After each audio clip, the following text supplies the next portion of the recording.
बावधनचे बगाड महाराष्ट्रातील एक आगळी वेगळी जत्रा. बगाड म्हणजे देवाकडे केलेल्या नवस पेडण्याची एक अनोखी पद्धत. होळीच्या दिवशी देवाला कौल लावला जातो.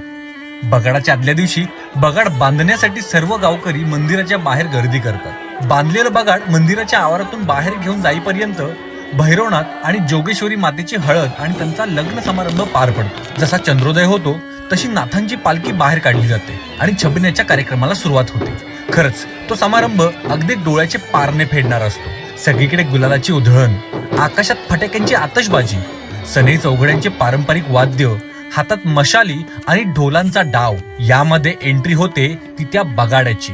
अशा मोठ्या दिमाखात छबिनाचा कार्यक्रम पार पडतो व दुसऱ्या दिवशी सकाळी खरी सुरुवात होते ती त्या प्रसिद्ध बगाडाची. तब्बल हजारोहून अधिक बैल हे बगाड ओढण्यासाठी जमतात. बगाडाला आपला बैल जुंपला जावा व ते बगाड ओढण्यासाठी त्या बैलाकडे ताकद यावी म्हणून